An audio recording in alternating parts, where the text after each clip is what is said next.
Kepada Risti, saya persilahkan.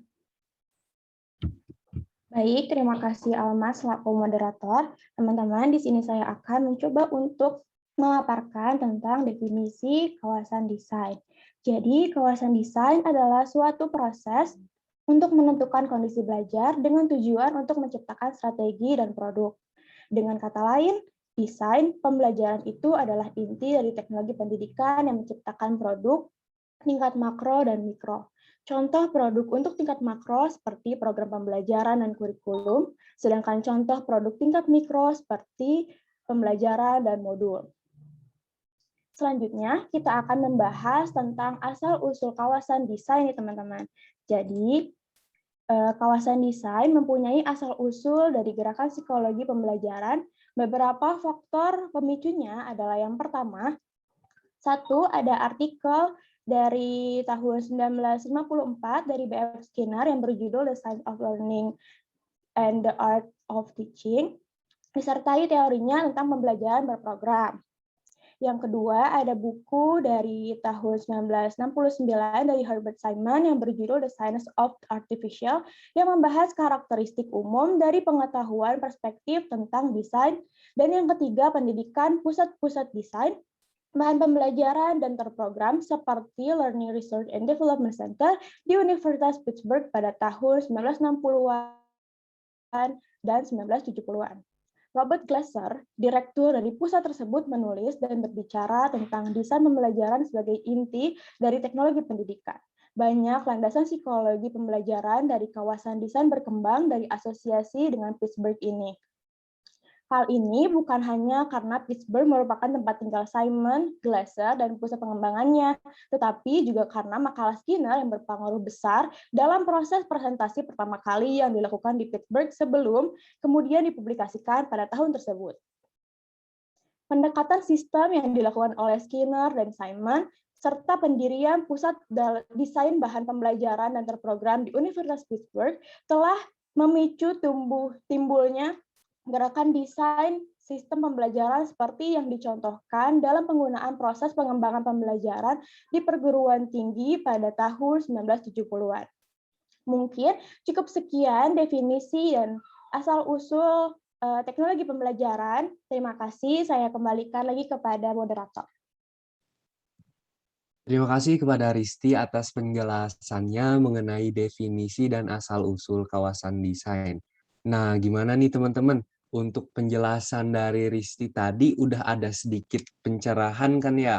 Maka dari itu untuk memperdalam lagi materi yang akan kita sampaikan, mari kita simak kembali materi selanjutnya yang akan disampaikan oleh Nisrina. Kepada Nisrina saya persilahkan. Baik, terima kasih atas waktunya. Desain sistem pembelajaran atau bisa disingkat menjadi DSI adalah sebuah prosedur terorganisasi yang meliputi langkah-langkah penganalisisan, perancangan, pengembangan, pengaplikasian, dan penilaian pembelajaran. Desain sistem pembelajaran biasanya merupakan prosedur linier dan interaktif yang menuntut kecermatan dan kemantapan. Agar dapat berfungsi sebagai alat untuk saling mengontrol, semua langkah-langkah tersebut harus tuntas dilaksanakan. Dalam desain sistem pembelajaran, proses itu sama pentingnya dengan produk, sebab kepercayaan atas produk pasti berlandaskan pada proses. Desain sistem pembelajaran juga mempunyai beberapa fungsi yang diantaranya adalah, yang pertama ada penganalisisan, yaitu proses perumusan yang akan dipelajari. Yang kedua ada perancangan, yaitu proses penjabaran bagaimana cara mempelajarinya. Yang ketiga ada pengembangan, yaitu proses penulisan dan pembuatan atau produksi bahan-bahan belajar. Yang keempat ada pelaksanaan atau aplikasi sebagai pemanfaatan bahan dan strategi. Yang kelima ada penilaian, yaitu proses penentuan ketepatan pembelajaran. Selanjutnya kita akan membahas mengenai desain pesan. Desain pesan adalah perencanaan untuk merekayasa bentuk fisik dari pesan agar terjadi komunikasi antara pengirim dan penerima. Dengan memperhatikan prinsip-prinsip perhatian, persepsi, dan daya tangkap. Desain pesan berkaitan dengan hal-hal mikro seperti bahan visual, halaman dan layar secara terpisah. Desain pesan harus bersifat spesifik, baik tentang media maupun tugas belajarnya. Dengan demikian, desain pesan ini melibatkan perancangan untuk menentukan jenis media dan format sajian yang paling menarik untuk menyampaikan pesan-pesan pembelajaran kepada peserta didik. Mungkin cukup sekian penjelasan desain sistem pembelajaran dan desain pesan menurut teknologi pembelajaran. Terima kasih, saya kembalikan kepada moderator. Baik, terima kasih kepada rekan saya Nisrina yang telah menyampaikan materi mengenai desain pesan dan juga desain dari sistem pembelajaran. Ada materi selanjutnya nih mengenai strategi pembelajaran yang akan disampaikan oleh rekan saya Yordan. Kepada Yordan, saya persilahkan. Baik, terima kasih untuk Alma. Saya di sini akan menjelaskan terkait apa sih strategi pembelajaran itu. Menurut Seals dan Ritchie pada tahun 2000, strategi pembelajaran merupakan spesifikasi untuk menyeleksi serta mengurutkan peristiwa belajar atau kegiatan pembelajaran dalam suatu mata pelajaran. Strategi pembelajaran meliputi situasi belajar dan komponen pembelajaran. Dalam mengaplikasikan suatu strategi pembelajaran, itu tergantung pada situasi belajar, sifat materi, dan jenis belajar yang dikehendaki. Pemilihan strategi pembelajaran sering tidak didasari dengan analisis komprehensif tentang karakteristik peserta didik, tujuan pembelajaran, dan bahan ajar. Penerapan pendekatan yang berorientasi pada guru atau teacher-centered approach sering dianut untuk membelajarkan peserta didik dengan pertimbangan kemudahan, kepraktisan, dan kesesuaian dengan kebiasaan dan kesukaan dari sebagian besar peserta didik. Dari pendekatan pembelajaran yang telah ditetapkan selanjutnya, diturunkan ke dalam strategi pembelajaran. Newman dan Logan mengemukakan 4 unsur strategi pembelajaran dari setiap usaha yang diantaranya adalah: yang pertama, mengidentifikasi dan menetapkan spesifikasi dan kualifikasi hasil atau output dan sasaran atau target yang harus dicapai dengan mempertimbangkan aspirasi dan selera masyarakat yang memerlukannya. Yang kedua, mempertimbangkan dan memilih jalan pendekatan utama atau basic way yang paling efektif untuk mencapai sasaran. Yang ketiga, mempertimbangkan dan menetapkan langkah-langkah atau steps yang akan ditempuh sejak titik awal sampai dengan sasaran. Yang terakhir, mempertimbangkan dan menetapkan tolak ukur atau kriteria dan patokan ukur atau standar untuk mengukur dan menilai taraf keberhasilan. Strategi pembelajaran sifatnya masih konseptual, dan untuk mengimplementasikannya digunakan berbagai metode pembelajaran tertentu. Dengan kata lain, strategi merupakan a plan of operation achieving something, sedangkan metode adalah a way in achieving something. Jadi, metode pembelajaran dapat diartikan sebagai cara yang digunakan untuk mengimplementasikan rencana yang sudah disusun dalam bentuk kegiatan nyata dan praktis untuk mencapai tujuan pembelajaran. Mungkin cukup sekian materi yang dapat saya sampaikan. Terima kasih, saya kembalikan kepada moderator. Baik, terima kasih kepada Yordan atas penjelasannya. Untuk mengefektifkan waktu, mari kita dengarkan materi selanjutnya yang akan disampaikan oleh Azam. Kepada Azam, saya persilahkan. Baik, terima kasih kepada moderator yang telah memberikan waktunya. Baik, di sini kita akan membahas karakteristik peserta didik. Apa itu karakteristik peserta didik? Karakteristik peserta didik yaitu aspek latar belakang pengalaman peserta didik yang mempengaruhi terhadap efektivitas proses belajarnya. Dalam memberikan tindakan kepada peserta didik, menjadi keharusan bagi pendidik untuk memahami bagaimana karakteristik peserta didik dan keterhubungannya dengan materi pelajaran yang meliputi 1. Analisa kemampuan awal peserta didik yang mencakup pengetahuan, keterampilan, dan sikapnya terhadap suatu materi pembelajaran. Analisa tipe kecerdasan peserta didik.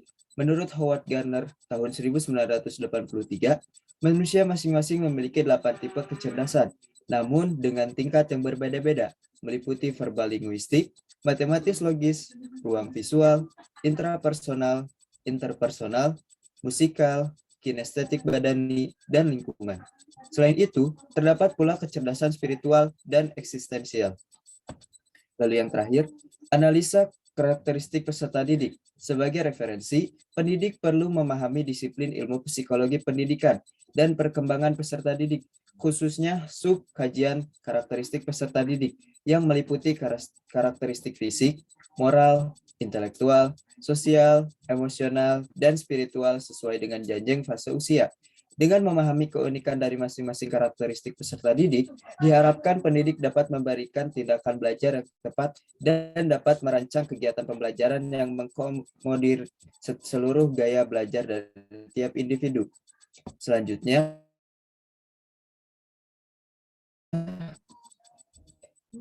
dari perspektif paradigma teknologi pendidikan tahun 1994, jelas terungkap bahwa kawasan desain terbagi menjadi 4, yaitu desain sistem pembelajaran, desain pesan, strategi pembelajaran, dan karakteristik pembelajar. Oleh karena itu, kecenderungan model desain pembelajaran saat ini mengarah kepada desain pembelajaran yang bersifat non-linear, aktivitas yang terintegrasi, menggunakan perspektif majemuk, perumusan tujuan belajar berdasarkan pengetahuan atau keterampilan awal pembelajaran, sistem yang terbuka yang memungkinkan terjadinya refleksi dan partisipasi pengguna, dan penggunaan mental model sebagai dasar desain pembelajaran yang dapat menjembatani dunia pengetahuan, dunia belajar, dan dunia kerja. Berdasarkan kecenderungan pembaruan tersebut, maka prinsip-prinsip dasar yang perlu dikembangkan dalam model desain pembelajaran adalah rekursif atau desain pembelajaran yang non-linear, refleksi atau desain pembelajaran yang reflektif, dan partisipasi atau desain pembelajaran yang partisipatif. Ya, itulah penjelasan terakhir dari saya. Terima kasih, saya kembalikan lagi kepada moderator. Baik, terima kasih kepada rekan saya Azam. Selanjutnya teman-teman kita masuk ke sesi diskusi. Pada sesi ini dibagi menjadi 2 termin. Termin pertama, kami menampung 3 pertanyaan, begitupun termin kedua dengan catatan jika memungkinkan. Jika tidak memungkinkan, maka cukup 1 termin saja. Silahkan untuk yang mau bertanya, menyanggah, dan berdiskusi, saya persilahkan. Sebentar ya, ini kan ada satu kelompok lagi ya, topiknya sama, jadi nanti jadi presentasi dulu, setelah itu baru akan ada tanya jawab ya. Jadi nanti audiens boleh mau ingin bertanya kepada kelompok 1 dari kelas A atau kelas B. Jadi kita lanjut dulu ya ke kelompok 1 dari kelas B, silakan. Baik, terima kasih Ibu.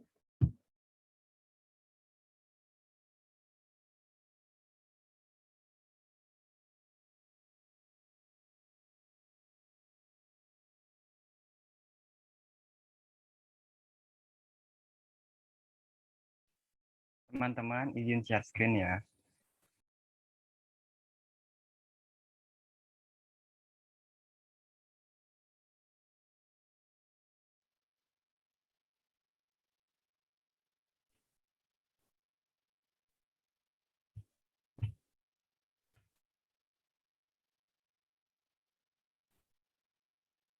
Apa sudah terlihat jelas? Dah. Ya, Bismillahirrahmanirrahim. Assalamualaikum warahmatullahi wabarakatuh. Selamat pagi Bu Nadia Hanum MPD dan teman-teman lainnya yang berbahagia.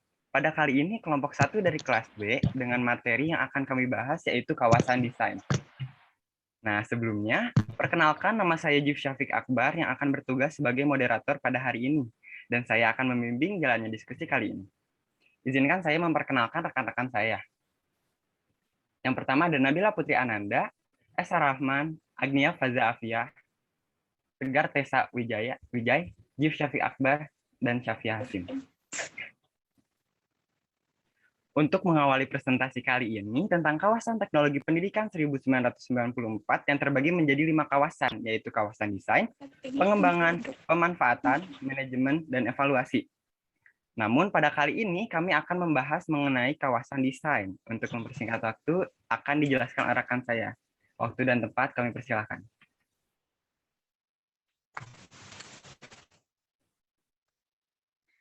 Pengertian kawasan desain di teknologi pendidikan. kawasan desain atau desain perancangan yang mencakup penerapan berbagai prinsip dan prosedur dalam melakukan perancangan atau mendesain suatu program atau kegiatan pembelajaran yang dilakukan secara sistematik. Yang dimaksud dengan desain di sini adalah proses untuk menentukan kondisi belajar dengan tujuan untuk menciptakan strategi dan produk pada tingkatan makro. Menurut James Fine dan Leonard Silverman, pendekatan sistem pembelajaran secara bertahap mulai berkembang menjadi suatu metodologi dan mulai memasukkan gagasan dari psikologi pembelajaran. Ruang lingkup kawasan desain teknologi pendidikan. Kawasan desain teknologi pendidikan memiliki ruang lingkup yang terdiri dari 4 subkawasan. Yang pertama ada sistem pembelajaran, yang kedua ada desain pesan, yang ketiga ada strategi pembelajaran, dan yang terakhir ada karakteristik peserta didik. Nah, untuk 4 subtema tersebut akan dijelaskan lebih rinci oleh teman-teman saya. Kepada Nabila, saya persilahkan. Baik, terima kasih. Sekarang saya akan menjelaskan tentang desain sistem pembelajaran. Desain sistem pembelajaran atau DSP adalah prosedur terorganisasi yang meliputi langkah-langkah penganalisaan, perancangan, pengembangan, pengaplikasian, dan penilaian. Yang di mana penganalisaan adalah proses perumusan yang akan dipelajari. Selanjutnya, perancangan, yaitu proses bagaimana cara mempelajarinya. Hanya pengembangan, yaitu proses penulisan dan pembuatan atau produksi bahan-bahan belajar. Selanjutnya, pengaplikasian, yaitu pemanfaatan bahan dan strategi. Yang terakhir, yaitu penilaian, yang artinya proses penentuan ketepatan pembelajaran. Desain sistem pembelajaran atau DSP biasanya merupakan prosedur linear dan interaktif yang menuntut kecermatan dan kemantapan. Di mana karakteristik ini, yaitu semua langkah-langkah harus tuntas agar dapat berfungsi sebagai alat untuk saling mengontrol. Next.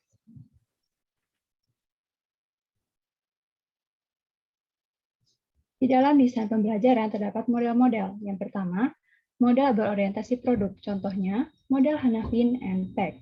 Yang kedua, model prosedural, contohnya seperti model Dick and Carey. Yang ketiga, model berorientasi kelas, contohnya yaitu model Azure. Yang keempat, yaitu model melingkar, contohnya yaitu model CAM. Yang terakhir, model berorientasi sistem, contohnya yaitu model EBI. Next. Baik, model pertama yaitu Hanafin and Peck, yaitu model yang berorientasi pada produk, yang di mana model desain pembelajaran untuk menghasilkan suatu produk, biasanya media pembelajaran. Contohnya yaitu video pembelajaran, multimedia pembelajaran, atau modul. Di model ini terdiri dari 3 fase, yaitu fase analisis keperluan, yaitu untuk mengidentifikasi kebutuhan-kebutuhan dalam mengembangkan suatu media pembelajaran. Yang kedua, fase desain, yaitu untuk mengidentifikasi dan mendokumenkan kaidah yang baik untuk mencapai tujuan pembuatan desain. Yang terakhir, fase pengembangan dan implementasi, yaitu untuk aktivitas yang menghasilkan diagram alur, pengujian, serta penilaian formatif dan penilaian sumatif. Next. Model kedua, model Dick and Carey. Model ini termasuk dalam model prosedural. Penggunaan model Dick and Carey dalam mengembangkan suatu mata pelajaran dimaksudkan agar yang pertama pada awal proses pembelajaran, siswa dapat mengetahui dan mampu melakukan hal-hal yang berkaitan dengan materi pada akhir pembelajaran. Yang kedua, adanya hubungan antara tiap komponen, khususnya strategi pembelajaran dan hasil pembelajaran yang dikehendaki. Yang terakhir, menerangkan langkah-langkah yang perlu dilakukan dalam melakukan perencanaan desain pembelajaran. Baik, model selanjutnya akan dijelaskan oleh Saudari Safia Hasim, dipersilahkan. Baik, selanjutnya di sini ada model ESO. Jadi model ini berorientasi kelas. Biasanya ini digunakan untuk kegiatan belajar mengajar atau KBM. Selanjutnya ada terdiri dari atas 6 langkah kegiatan. Yang pertama itu ada analyze learners, yaitu biasanya ini media pembelajaran disesuaikan dengan karakteristik pelajar. Kemudian biasanya juga pelajar itu kan pasti punya gaya belajar yang berbeda, makanya itu dibutuhkan multimedia dalam pembelajaran. Kemudian yang kedua ada stage objektif, yaitu menyatakan tujuan. Jadi di sini diperlukan tujuan pembelajaran yang akan dicapai. Nah, biasanya itu difokuskan kepada pengetahuan, kemahiran, dan sikap yang baru untuk dipelajari. Nah, yang ketiga ini ada SWOT method, media and material, yaitu rencana yang sistematik untuk menggunakan media dan teknologi untuk menentukan metode, media, dan bahan. Nah, biasanya ini pemilihan metode, media, dan bahan itu dengan cara memutuskan metode yang pantas untuk memberikan tugas pelajaran, kemudian memilih sebuah bentuk media yang sesuai untuk membawa metodenya, dan memilih memodifikasi atau mendesain secara spesifik bahan-bahan dalam bentuk media.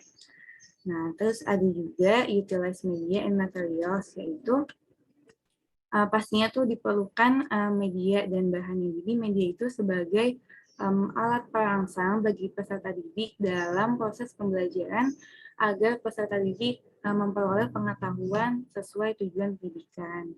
Kemudian bahan ini didapatkan secara umum tuh meliputi dapat didapatkan dengan memodifikasi bahan-bahan yang tersedia, kemudian mendesain bahan-bahan yang baru. Kemudian ada require learner participation, yaitu pastinya nih dalam proses pembelajaran itu dibutuhin banget partisipasi siswa sehingga dapat berpengaruh terhadap keberhasilan proses belajar siswa. Kemudian bisa juga dari gurunya itu dengan cara membangkitkan motivasi belajar siswa agar siswa bisa lancar dalam memahami materi pelajaran. Kemudian juga guru bisa memberi reward pada siswa agar siswa merasa dihargai kerja kerasnya. Kemudian ada evaluate and revise, yaitu penilaian dan revisi. Jadi evaluasi ini bertujuan untuk mengetahui bagaimana ketercapaian siswa dalam menguasai tujuan yang telah ditentukan. Next. Selanjutnya ini ada model camp. Nah, langkah dalam penyusunan sebuah bahan ajar yaitu menurut model camp. Yang pertama itu menentukan tujuan. Kemudian juga ada menentukan daftar topik. Jadi menetapkan tujuan umum, kemudian disesuaikan dengan tiap topiknya. Kemudian ada menganalisis karakteristik pelajar. Jadi untuk siapa pembelajaran ini didesain. Kemudian menentukan isi materi pelajaran yang dapat mendukung tiap tujuan pembelajaran. Selanjutnya ada pengembangan penilaian awal, yaitu menentukan latar belakang pelajar dan memberikan level pengetahuan terhadap suatu topiknya. Kemudian memilih aktivitas pembelajaran, juga memilih sumber pembelajaran yang menyenangkan atau menentukan strategi belajar mengajar sehingga siswa dapat mudah menyelesaikan tujuan yang diharapkan. Kemudian mengkoordinasi dukungan pelayanan seperti sarana penunjang fasilitas, perlengkapan, dan jadwal untuk melaksanakan rencana pembelajaran. Kemudian yang terakhir ada mengevaluasi pembelajaran siswa. Jadi mengevaluasi itu melihat kesalahan dan peninjauan kembali beberapa fase dari perencanaan yang membutuhkan perbaikan yang terus-menerus. Next. Ada model EDI, jadi di sini model ini tuh berorientasi pada sistem, yaitu model yang mendesain pembelajaran untuk menghasilkan suatu sistem pembelajaran yang cakupannya luas, contohnya itu seperti pelatihan, kurikulum sekolah. Nah, ada 5 tahap pengembangannya. Yang pertama ada analisis, jadi proses analisis yaitu mendefinisikan apa yang akan dipelajari oleh peserta belajar. Kemudian yang kedua ada desain, yaitu merumuskan tujuan pembelajaran dengan metode SMART, itu spesifik, measurable, applicable, relative, and timeable. Nah, yang ketiga ada development, yaitu proses pengembangan sebagai realisasi atau proses mewujudkan desain yang sudah desain tadi menjadi kenyataan. Yang keempat ada implementation, yaitu memperoleh umpan balik. Contohnya itu bisa dengan menanyakan hal-hal yang berkaitan dengan tujuan pengembangan. Nah, yang terakhir ini ada evaluation, yaitu mengukur ketercapaian tujuan pengembangan. Selanjutnya akan dilanjutkan oleh Tegar. Kemudian yaitu desain pesan. Desain pesan yaitu suatu perencanaan untuk merekayasa suatu bentuk fisik dari suatu pesan agar terjadi komunikasi antara pemateri dan audiens. Dengan memperhatikan prinsip-prinsip. Yang pertama yaitu prinsip perhatian, yaitu seorang komunikator harus mampu menarik perhatian para audiens dengan tujuan agar audiens tetap fokus ketika mendengarkan apa yang disampaikan oleh pemateri. Yang kedua yaitu prinsip persepsi. Prinsip ini yaitu proses yang menyangkut masuknya pesan atau informasi ke dalam pemahaman para audiens. Yang ketiga yaitu prinsip daya tangkap, yaitu kemampuan memahami apa yang ditangkap atau diterima oleh panca indera para audiens. Kemudian yaitu ada pengertian dari Fleming dan Lewis, yaitu membatasi pesan pada pola-pola isyarat atau simbol yang dapat memodifikasi perilaku kognitif. Perilaku kognitif yaitu yang berkaitan dengan nalar atau proses berpikir, yaitu kemampuan dan aktivitas otak untuk mengembangkan kemampuan rasional. Yang kedua yaitu perilaku afektif, yaitu segala sesuatu yang berkaitan dengan emosi, seperti penghargaan, nilai, perasaan, semangat, dan minat. Kemudian yang ketiga yaitu perilaku psikomotor, yaitu suatu yang berkaitan dengan keterampilan atau kemampuan bertindak setelah seorang menerima pengalaman belajar. Kemudian yaitu karakteristik lain dari desain pesan, ialah bahwa desain pesan harus bersifat spesifik, baik terhadap medianya maupun tugas belajarnya. Kemudian yaitu langkah-langkah pokok dalam mendesain suatu pesan bila menggunakan pendekatan sistem. Yang pertama itu kita harus menentukan masalah.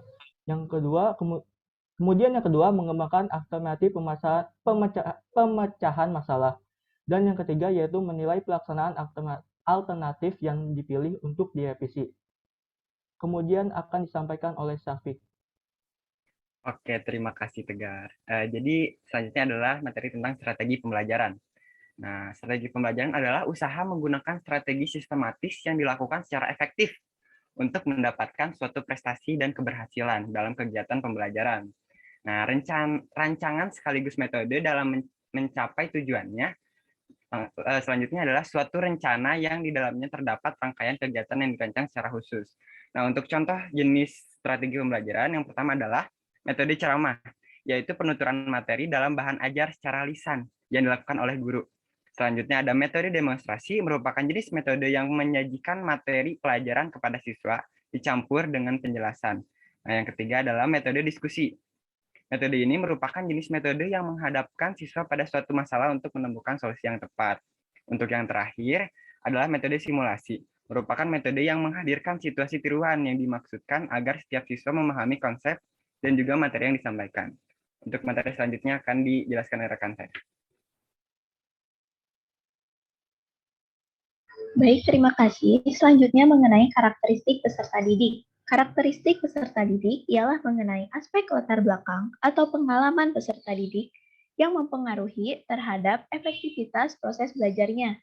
Dapat dilihat menjadi dua yang mempengaruhi, yaitu secara psikologis, berdasarkan kemampuannya atau ability, baik yang potensial maupun kecakapan nyata dan kepribadiannya. Kemudian secara fisik, yaitu keadaan fisik peserta didik, seperti kesehatan jasmaninya. Lalu, dengan menganalisis karakteristik peserta didik, maka dapat menemukan titik awal bagaimana dalam mempersiapkan strategi pembelajaran. Mungkin sekian, saya kembalikan kepada moderator. Oke, baiklah teman-teman, kita telah mendengarkan pemaparan materi dari kelompok penyaji yang sangat luar biasa. Nah, selanjutnya kami akan mengumpulkan 3 pertanyaan. Mohon maaf Ibu, jadi sistem untuk pertanyaannya bagaimana ya? Jadi silakan dibuka sesi pertama, 3 pertanyaan, itu boleh diajukan kepada kelompok A atau kelompok B. Jadi bebas. Jadi satu sesi dulu, kemungkinan karena ada 2 kelompok, jadi kalau bisa sampai 2 sesi pertanyaan. Seperti itu ya.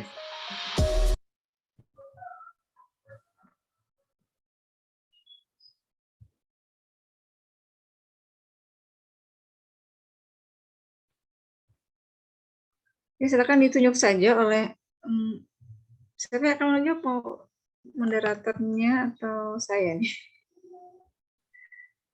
Banyak ya. Oke, saya yang tunjuk berarti ya, dari sebelah kiri saya Muhammad apa ini?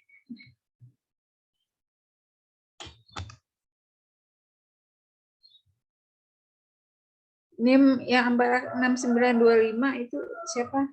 Ya Muhammad, kemudian Muhammad Ihsan, Bu. Muhammad Ihsan. Ya.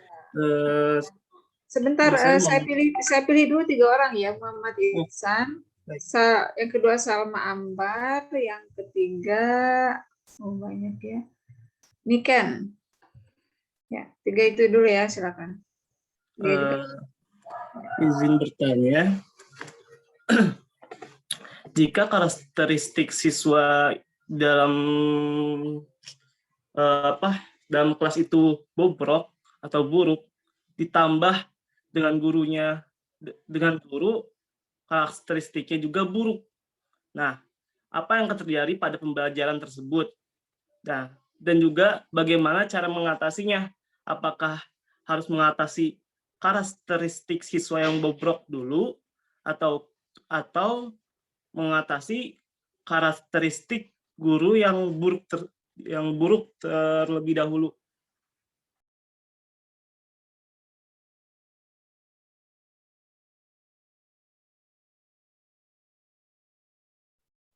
Ya, lanjut ke penanya kedua.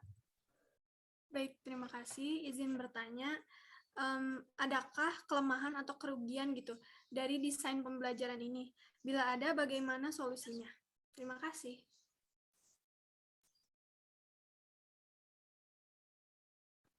Izin bertanya, Bu, dan teman-teman.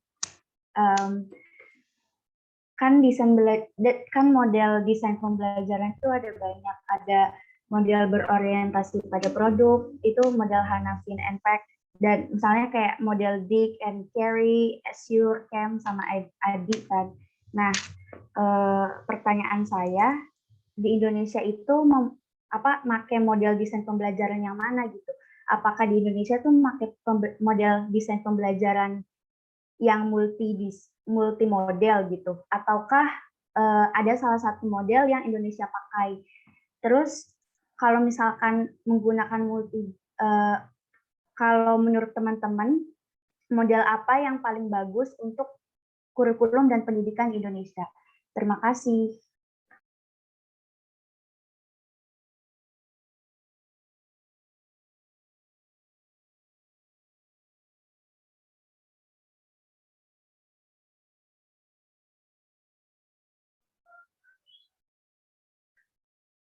Ya, baik, pertanyaan pertama itu tadi dari M. Ihsan, itu diajukan kepada kelompok A atau B, Ihsan?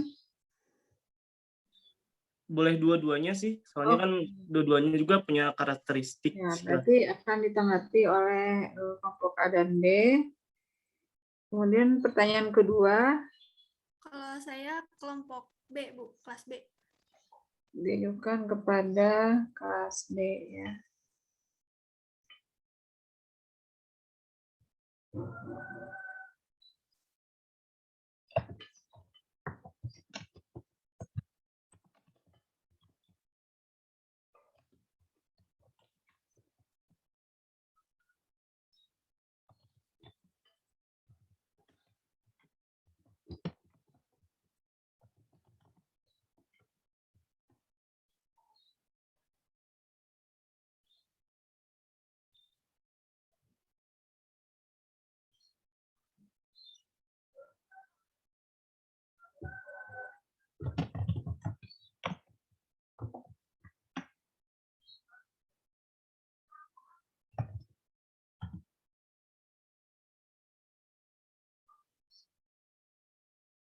Bu, kalau saya nanyanya lebih ke kelas B sih Bu, karena kelas A tidak menjelaskan tentang model pembelajaran.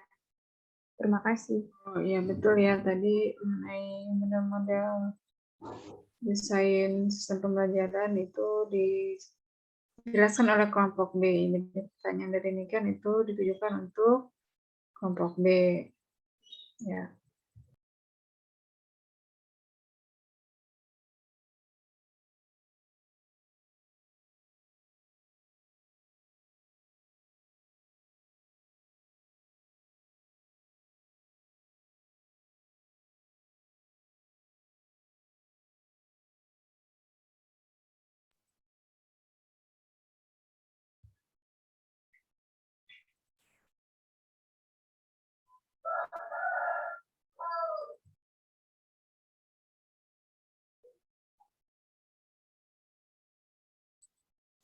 Ya, maaf, izin menjawab. Untuk pertanyaan Muhammad Ihsan ya, jika karakteristik siswa dan murid itu dalam satu kelas buruk, maka apa yang akan terjadi? Tentu pembelajaran tidak akan menjadi efektif ya, karena seorang siswa itu harus memiliki karakteristik yang baik. Tentunya guru juga harus memiliki karakteristik yang lebih baik juga. Oleh karena itu, mana yang lebih didahulukan antara karakteristik guru dan murid? Tentunya guru atau pengajar gitu, karena siswa itu akan melihat bagaimana tolak ukurnya itu akan dilihat dari bagaimana karakteristik gurunya gitu. Kan guru sebagai pengajar ya. Pengajar itu artinya ya sebagai seseorang yang memberikan pelajaran gitu, dan siswa ya pelajar, berarti dia yang mendapatkan pelajaran dari apa yang dilihatnya atau apa yang dia terima gitu. Oleh karena itu, pasti yang pertama dilihat itu bagaimana karakteristik seorang gurunya kepada siswanya gitu. Terima kasih. Mungkin cukup sekian.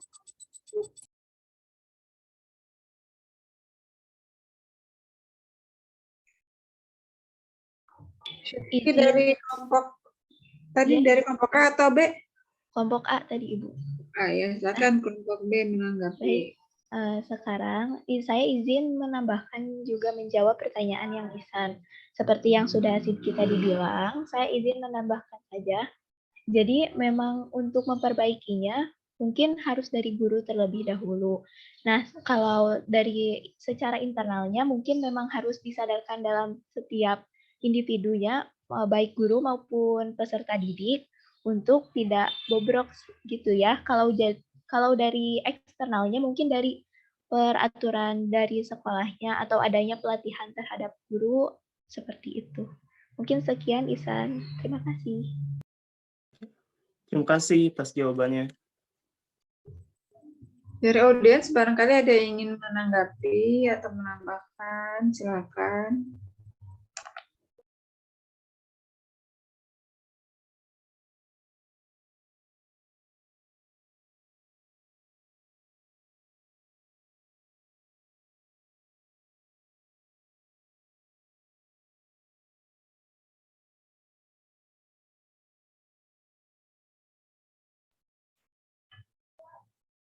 Tidak ada yang ingin menambahkan dari audiens. Tadi itu dari Ihsan itu pertanyaannya karakter atau karakteristik?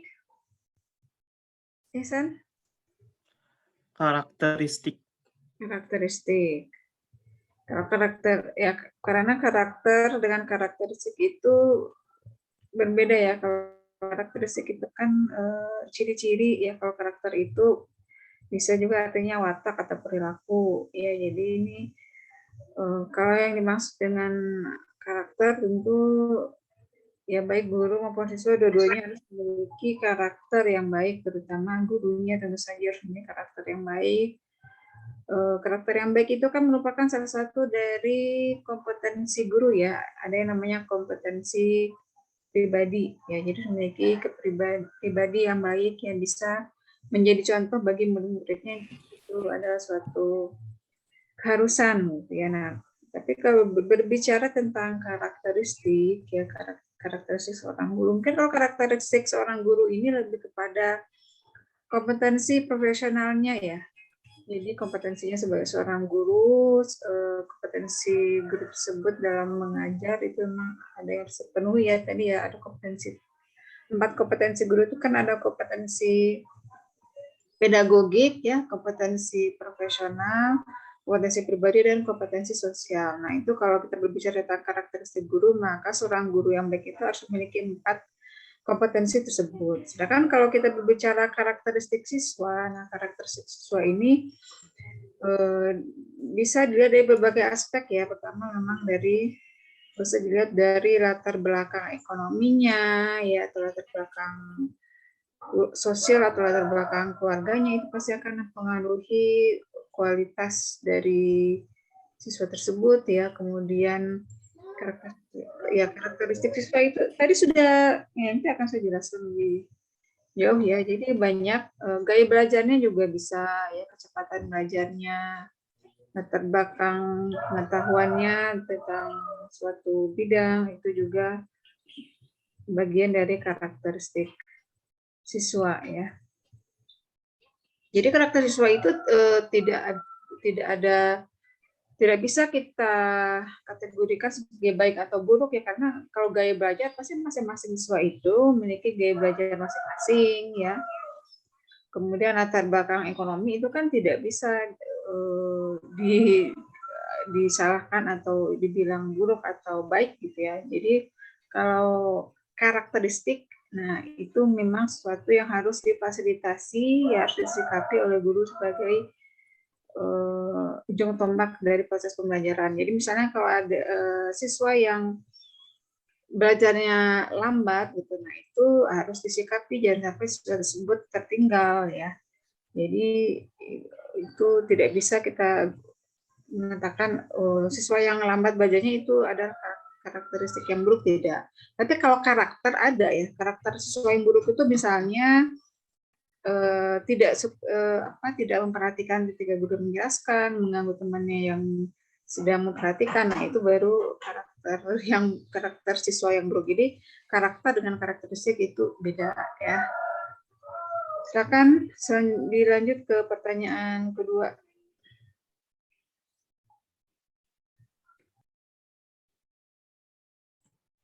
Ibu izin menjawab pertanyaan dari Salma Amba ya. Jadi Salma itu pertanyaannya, kelemahan dari desain pembelajaran itu pasti ada. Jadi pasti ada, masing-masing desain pembelajaran itu pasti ada kelebihan dan kekurangannya masing-masing. Kemudian apa dong solusinya buat kelemahan dari masing-masing desain pembelajarannya. Nah tadi itu kan ada banyak nih, ada model-model desain pembelajarannya. Nah, bisa buat ngurangin kelemahannya itu, yang paling utama dimaksimalin buat ngikutin dari model, misalnya kalau model ESO itu kan tadi ada 6 poin ya. Nah, pasti itu kan ada kekurangannya, tapi untuk meminimalisir kekurangannya bisa dilakuin dengan maksimal setiap poinnya. Kemudian bisa juga dilakukan evaluasi. Aku kan ada. Juga dengan evaluasi dari tiap kegiatannya, sehingga bisa diminimalisir kekurangannya. Kemudian dari model desain pembelajaran juga bisa dibuat multi, jadi nggak cuma satu tapi bisa beberapa model. Nah, bagaimana Salma, apakah menjawab? Ya sudah cukup, makasih. Ya baik. Baik, Ibu izin untuk menjawab pertanyaan dari Niken. Pertanyaan dari Niken yaitu di Indonesia menggunakan model desain pembelajaran yang mana? Apakah multimodel? Menurut kita model manakah yang paling bagus untuk di Indonesia? Pertama, saya akan jawab di Indonesia menggunakan model pembelajaran. Hampir semua kelima-limanya digunakan, tetapi secara umum di Indonesia menggunakan model Dick and Carey. Karena di model Dick and Carey lebih cocok kurikulum perguruan tinggi maupun sekolah menengah dan sekolah dasar.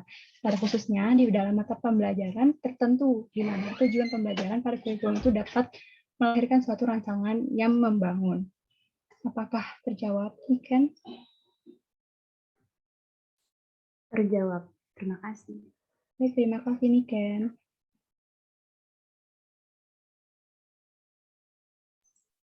Ya, sebelum lanjut ke sesi berikutnya, jadi saya ingin menanggapi dulu ya tadi pertanyaan kedua mengenai model-model desain pembelajaran yang ada. Jadi sebenarnya setiap model itu kan berbeda fokusnya ya. Nanti Anda akan pelajari lebih detail ya. Jadi memang karena kita sekarang fokusnya ke kawasannya saja sebenarnya, belum ke model-modelnya. Tadi sudah disampaikan ya, karena fokus yang beda-beda maka pasti penggunaannya juga berbeda ya. Jadi misalnya kalau model A itu cocok untuk bidang, untuk mendesain sistem pembelajaran yang lebih kepada ilmu sains ya, yang misalkan bidang yang lain lebih cocok untuk bidang yang lain. Jadi sebenarnya bukan kelemahan, tapi memang fokusnya berbeda-beda karena memang dirancang ya, dikemukakan oleh ahli yang berbeda-beda pula ya, dengan latar belakang yang berbeda-beda ya. Kemudian pertanyaan ketiga mengenai desain sistem pembelajaran yang digunakan di Indonesia ya, sebenarnya yang di Indonesia itu masih yang model yang awal-awal ya, karena model-model yang kontemporer itu biasanya dipakainya di pelatihan-pelatihan. Jadi memang Dick and Carey, kemudian apalagi model IDE, model apalagi Azure ya. Dan tiga itu yang ya yang masih mendominasi. Sedangkan model yang terakhir-terakhir itu yang lebih kontemporer itu biasanya dipakai di pelatihan-pelatihan ya, yang atau sekarang itu kan pembelajaran itu lebih kepada micro learning seperti itu ya. Jadi yang kontemporer itu memang banyak di pelatihan-pelatihan, di korporasi ya seperti itu. Baik, silakan dilanjut ke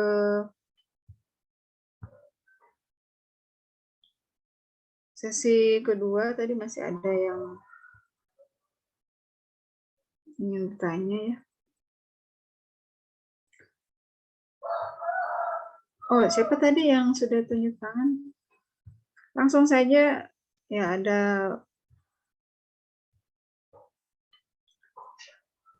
Kayak Bu. ya, Silvi, Nida, dan Fahmi. Silakan. Izin bertanya ya Bu, buat kelas A atau B, jawabnya nggak apa-apa deh, dua-duanya juga nggak apa-apa.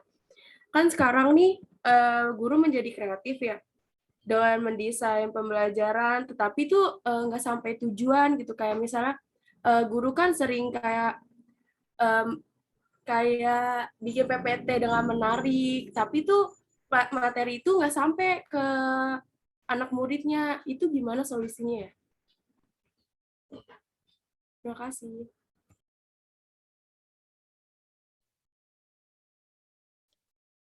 Oke, izin bertanya. Mungkin ini untuk kelas A ya, karena tadi lebih kelas A yang ngebahas mengenai strategi dan model pembelajaran, bahwa itu kan sesuatu yang berbeda. Tadi dibilang kalau strategi itu rencananya, kalau metode itu caranya. Masih gimana ya, masih ngebayang, bisa dicontohin nggak strateginya gimana, lalu dari strategi itu metodenya apa? Makasih. Oke, sebelumnya perkenalkan, nama saya Fahmi Muhammad Pauji dari kelas A. Saya mau izin bertanya kepada kedua kelompok. Nah kan, kawasan desain itu membahas tentang proses untuk menentukan kondisi belajar. Nah kita tilik aja akan berbagai daerah yang kurang tergarap gitu oleh pemerintah. Nah itu bagaimana caranya menerapkan desain ini, sedangkan kan prasarana itu masih kurang gitu. Cara menciptakan kondisi belajar yang baik dan nyaman itu bagaimana? Sedangkan prasarana aja masih kurang gitu, kayak di pedalaman gitu. Oke, terima kasih.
Sebelumnya izin menjawab untuk pertanyaan dari Nida.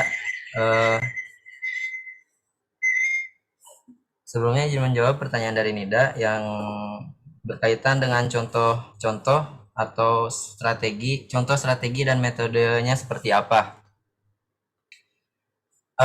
Dalam strategi pembelajaran, di situ terdapat metode-metode untuk menyampaikan materi. Yang pertama itu metode ceramah. Di metode ceramah itu terdapat kelebihan dan kekurangan. Yang pertama, kelebihannya itu metode yang mudah dan murah. Yang kedua, menyajikan materi pelajaran yang secara luas dan detail. Yang ketiga, dapat mengontrol keadaan kelas dengan lebih mudah.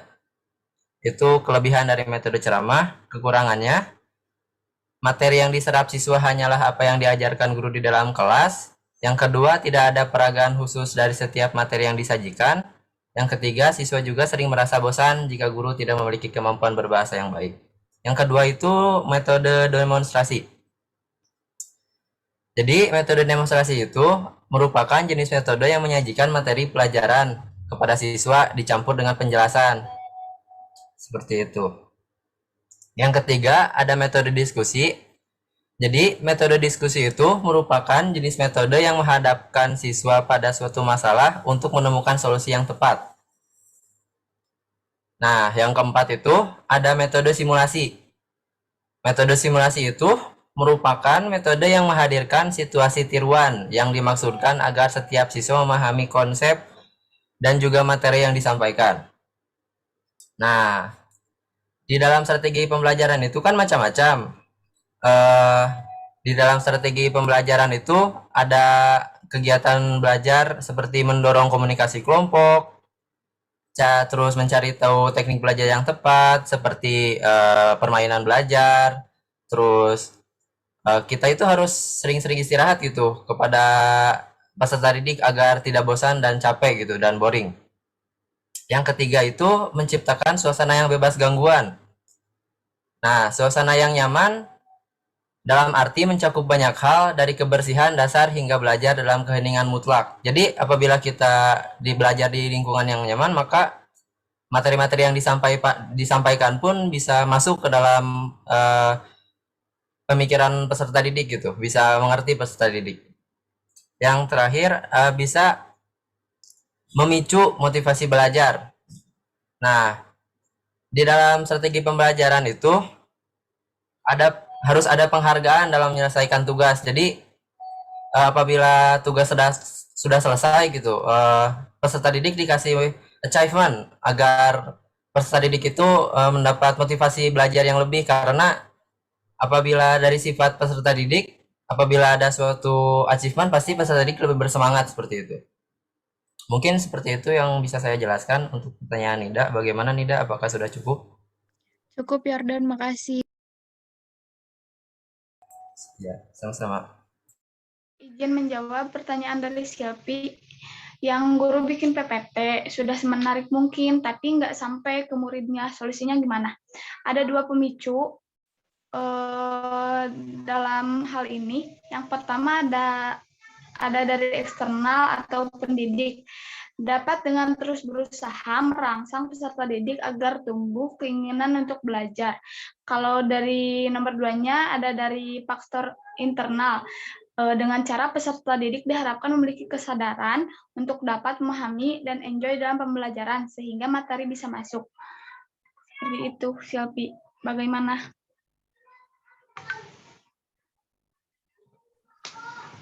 Coba jelasin pakai cara sendiri deh, soalnya kurang nyambung gitu. Yang pertama introspeksi diri ya, yang pertama introspeksi diri dari seorang dari pendidiknya, karena mungkin guru itu sudah semaksimal mungkin melakukan yang terbaik. Karena tujuan media pembelajaran adalah untuk merangsang atau membuat pembelajaran lebih menarik. Jika hal itu tidak tercapai, maka percuma. Yang kedua adalah peserta didik itu diharapkan untuk memiliki kesadaran. Jadi tidak bisa sepenuhnya menyalahkan guru. Hal ini ada dalam permasalahan itu terdapat pada diri muridnya itu, atau bisa juga melakukan konsultasi kepada psikolog atau kepada guru BK, seperti itu. Iya, makasih ya, udah jelas kok. Oke.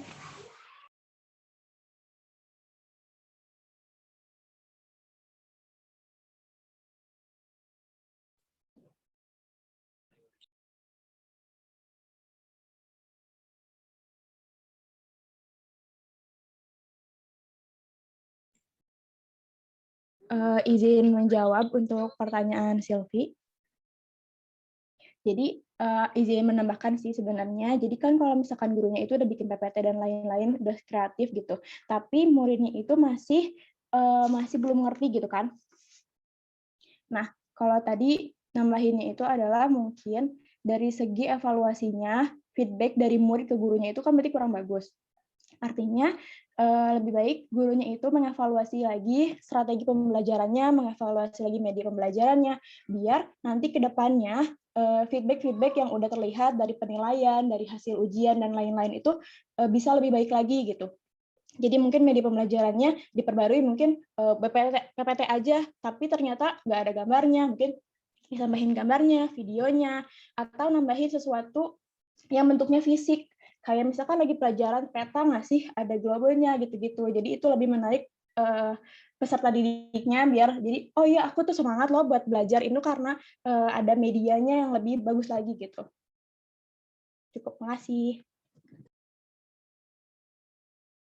Makasih ya.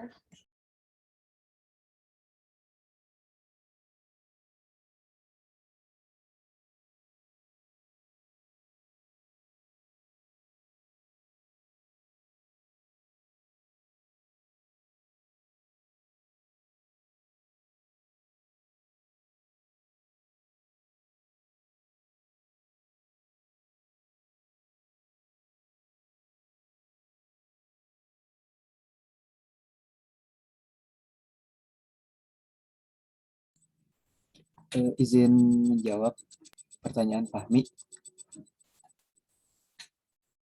Oke, jadi ini kan pertanyaannya tuh bagaimana cara menciptakan pembelajaran yang baik di kala adanya keterbatasan gitu ya intinya. Nah, pertanyaan ini tuh cocok untuk prodi kita gitu. Prodi kita ini kan teknologi pendidikan.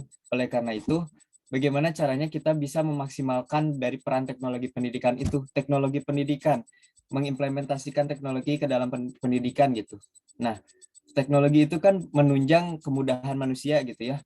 Meskipun dalam keadaan barang seadanya gitu, tanda kutip keadaan barangnya seadanya. Nah, bagaimana kita bisa memaksimalkan keadaan keterbatasan itu gitu untuk bisa menunjang pendidikan yang baik. Nah, peran teknologi pendidikan itu sangat penting di situ, Fahmi. Mungkin jawabannya sudah jelas. Nah, kan itu cara implementasinya itu gimana penerapannya? Kayak pengen contoh nyatanya gitu. Oke. Jadi kan misalnya nih, barang itu ada spidol atau ada penghapus papan tulis gitu. Misalnya barangnya cuma ada itu doang. Nah, gimana caranya kita bisa menjadikan spidol dan penghapus papan tulis itu bisa jadi suatu barang yang lain gitu untuk memperlihatkan contoh barang yang lain. Misalnya spidol ini tuh mobil, teman-teman, kan bisa aja gitu kalau misalnya buat anak-anak kan bisa ngerti kalau misalnya oh itu tuh berarti mobil ya. Nah, terus kalau misalnya spidol tadi teh penghapus papan tulis tuh ini tuh motor, teman-teman. Nah, gimana caranya kita bisa menjadikan satu barang itu jadi dua macam barang gitu atau bisa lebih gitu. Nah, itu mungkin. Oke. Izin menambahkan boleh?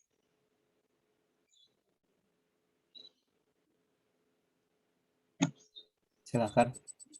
Ya, sebelumnya perkenalkan nama saya Dena Sari dari kelas A. Saya audiens di sini.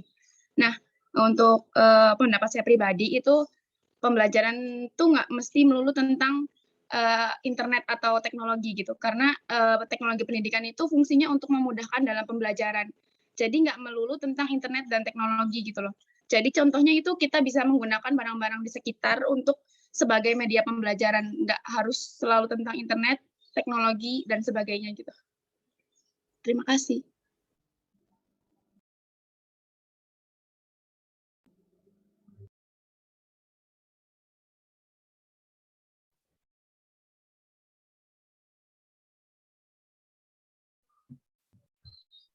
Ada lagi yang ingin menambahkan?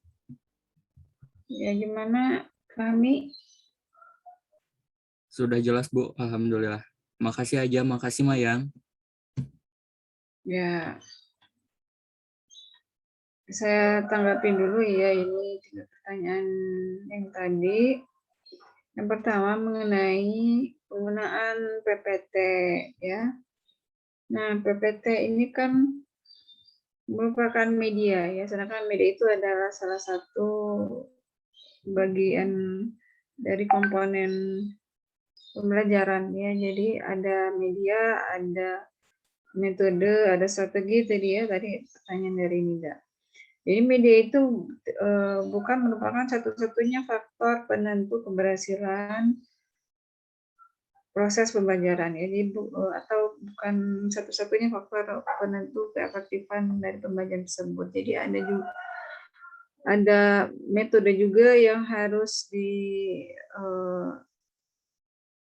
dengan seksama oleh gurunya ya, pemilihan metodenya pun harus tepat ya. Jadi beda mata pelajaran biasanya berbeda pula metode yang cocok untuk digunakan dalam menyampaikan materi ya. Misalnya pembelajaran matematika tentu metode pembelajarannya itu ya akan berbeda ya dengan metode yang digunakan dalam pembelajaran sejarah misalnya ya. Jadi harus dilihat lagi metodenya cocok atau tidak, jangan hanya mentang-mentang oh ini medianya sudah canggih ya, sudah ada video misalnya, sudah ada audionya ya, sudah multimedia ya, tetapi mengapa materinya belum sampai. Nah, itu berarti metode yang digunakan apa gitu ya.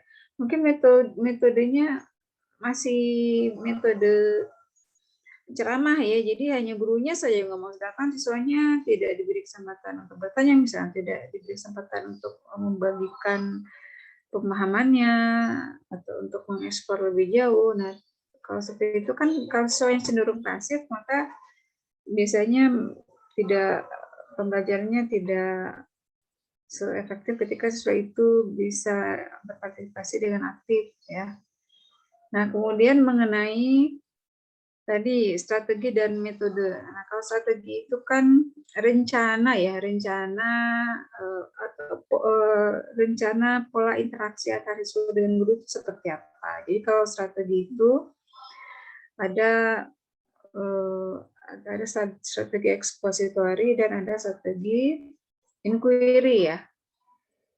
Jadi kalau ekspositori, kalau strateginya ekspositori itu yang mengolah pesannya ya, dan mengolah informasi atau pengetahuan yang harus dikuasai oleh siswa itu adalah gurunya. Jadi jadi gurunya yang mengekspos siswa. Jadi lebih kepada transfer pengetahuan, dan biasanya kalau ekspositor itu gurunya yang mendominasi itu gurunya. Sedangkan kalau strategi inquiry, jadi dari bahasa Inggris itu salah satunya inquire, mencari tahu ya. Jadi siswanya yang mencari tahu, siswanya yang aktif, siswanya yang mengolah pesan, mencari tahu, kemudian mengkonstruksi pengetahuannya sendiri. Nah, itu biasanya itu strategi yang lebih bagus ya. Tapi memang kalau strategi inquiry itu siswa itu harus mendapatkan fasilitas yang lengkap, terutama akses terhadap informasi itu memang dimiliki oleh siswa. Tetapi kalau akses terhadap buku-buku dan sumber informasi itu terbatas, maka biasanya mau tidak mau memang gurunya yang lebih mendominasi ya. Kemudian kalau untuk metode, jadi metode itu kan bawa strategi ya. Misalnya kalau strateginya ekspositori, biasanya memang metodenya ceramah ya, kalaupun ada diskusi memang berpusatnya kepada guru ya.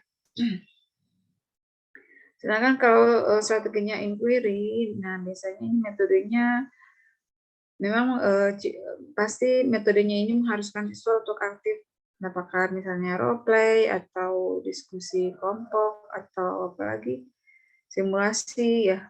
Jadi metodenya memang atau eksperimen kalau untuk mata pelajaran biologi misalnya. Jadi ada strategi, ada metode ya. Jadi kalau strategi itu pola interaksinya seperti apa, kalau metode itu cara yang digunakan untuk menerapkan rencana atau untuk melaksanakan rencana yang sudah ditetapkan tersebut ya. Jadi strateginya dulu apa ditentukan, baru bisa ditentukan metodenya ya. Selanjutnya desain, yang dimaksud desain itu kan proses menjabarkan kondisi belajar ya. Jadi proses desain ini memang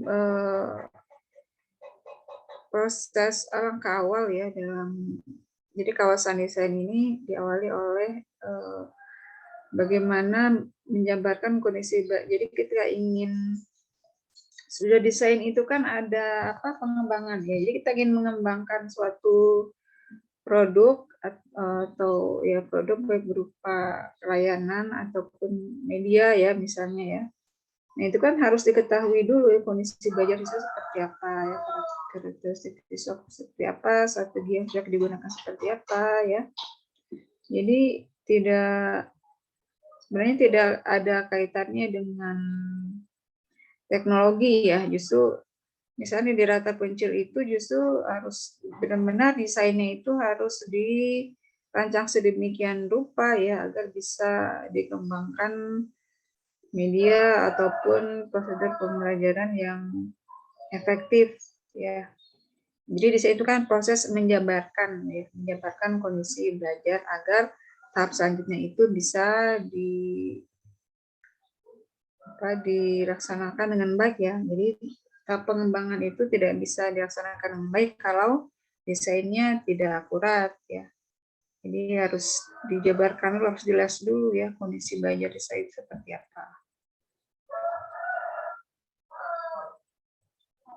Baik, kita lanjut ke sesi yang ketiga. Mungkin ini sesi yang terakhir ya. Baik, ada Devita, silakan Devita. Kemudian, oh, ya mungkin yang tadi yang tidak jadi bertanya sudah terjawab. Oh, ada Devita, ada Amelia, dan ada Azhara. Ya, silakan. Devita. Izin bertanya, tadi yang bisa, apakah terdengar suaranya? Ya.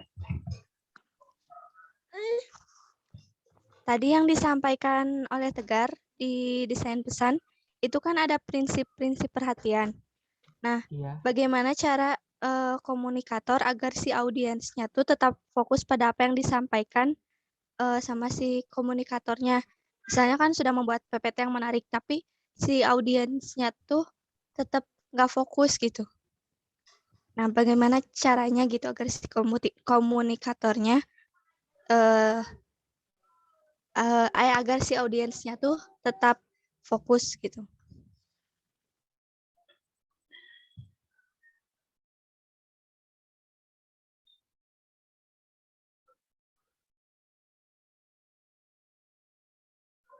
Ya, pertanyaan selanjutnya silakan. Izin bertanya, kan sekarang udah nggak sedikit siswa yang homeschooling gitu.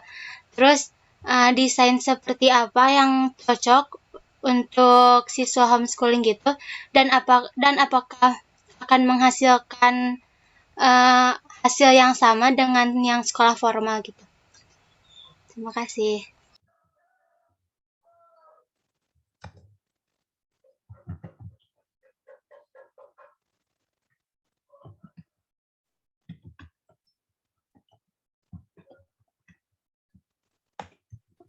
Baik, selanjutnya saya izin bertanya, khususnya untuk kelompok dari kelas A.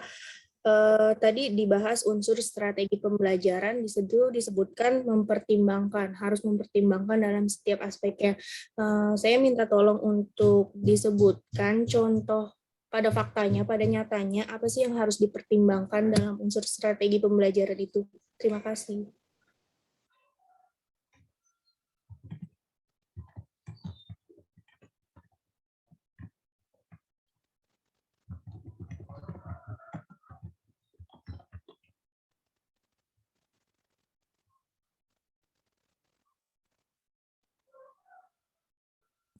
Ibu izin menjawab dari pertanyaan Amelia Fasya terkait tadi itu, kan sekarang tuh banyak banget yang homeschooling ya, jadi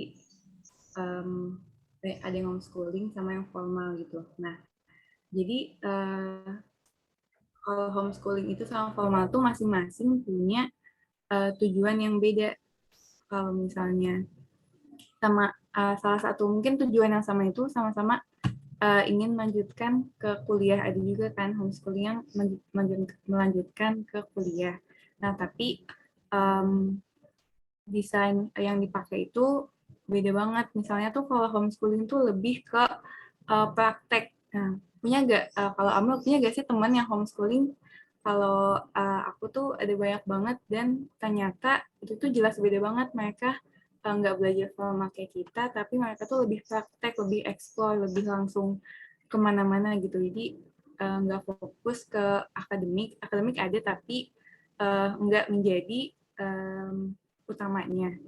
Jadi hasil dari anak sekolah formal sama anak homeschooling itu pasti beda banget. Tapi bisa jadi anak homeschooling juga bisa lulus bisa lanjut ke perkuliahan gitu misalnya. Ini itu aja. Terima kasih. Ya.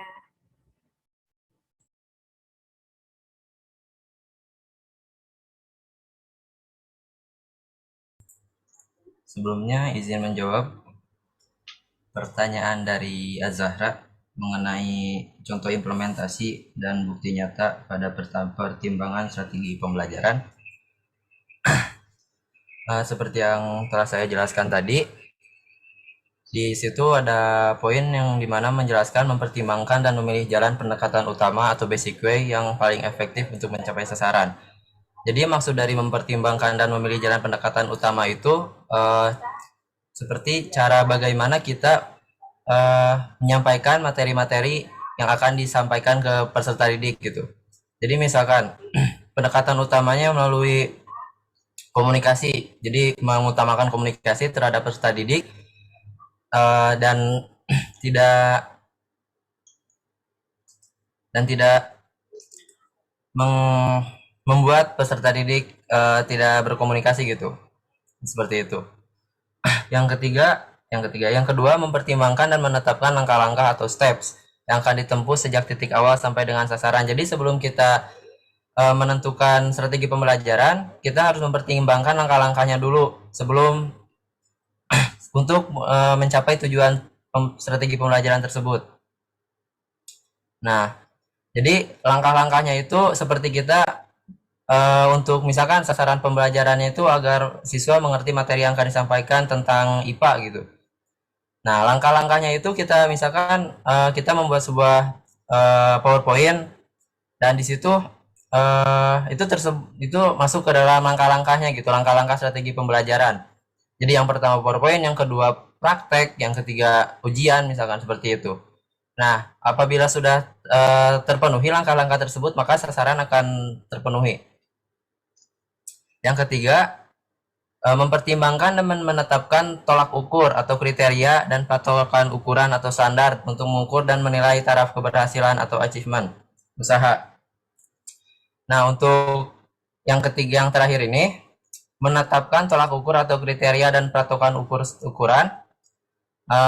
Kita mematok ukuran kemampuan peserta didik gitu. Apakah peserta didik bisa memahami materi yang kita sampaikan atau tidak, atau misalkan apakah peserta didik bakal masuk itu materinya tentang materi yang akan kita sampaikan.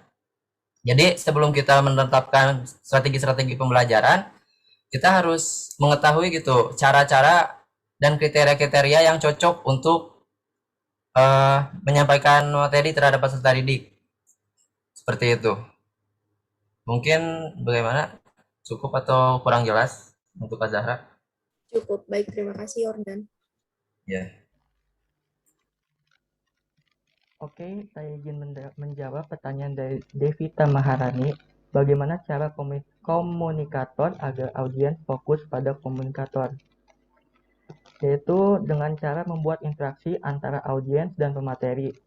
Misalnya dengan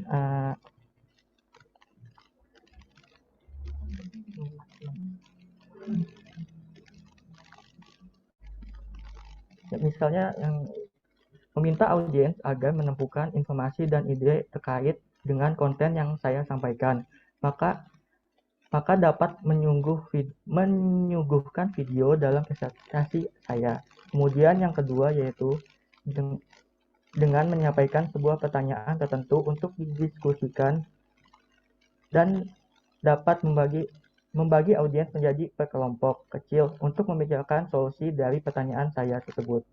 Apakah bisa menjawab, Devita? Ya, cukup. Terima kasih, Tegar. Ya, sama-sama.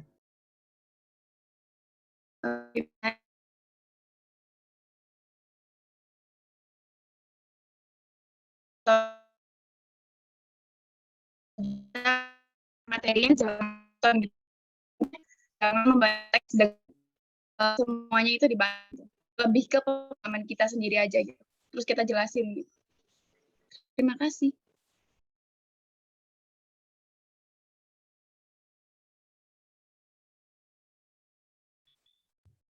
Tadi taruh putus-putus ya, Dwi Mayang, bisa diulangi kembali? Sudah jelas belum, Bu? Ya, sekarang sudah jelas. Silakan Ya. diulang. Mau menambahkan mungkin selain mengajak berinteraksi, kita juga bisa menyampaikan materi dengan cara tidak monoton gitu. Jangan terpaku pada teks gitu. Oh. Yang lebih seperti itu. Terima kasih.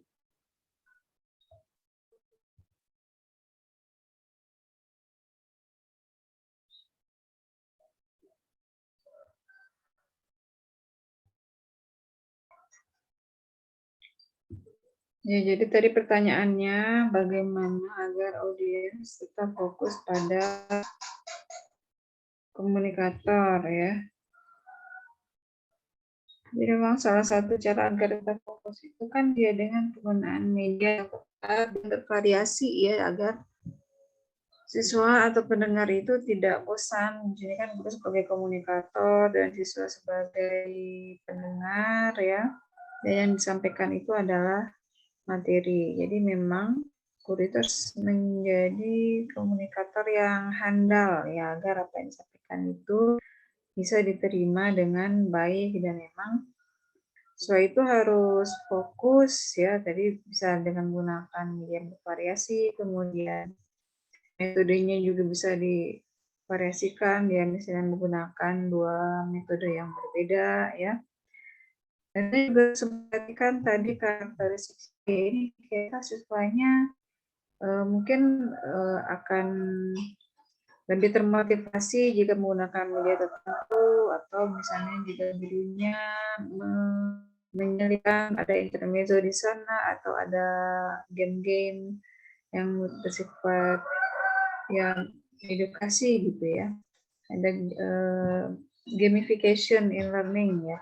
Jadi memang guru harus selain memperhatikan media dan metode juga harus paham betul ya siswanya dengan baik. Misalnya ketika ditanya apakah pertanyaan dan semua diam, nah itu gurunya harus tahu ini diamnya diam karena memang sudah paham atau diam karena tidak perhatikan ya. Dan memang ini kalau pembelajarannya secara daring itu agak susah ya. Jadi berkomunikasi secara online, komunikasi secara face to face itu kan sangat berbeda sekali ya. Banyak distorsinya ya. Nah, sehingga memang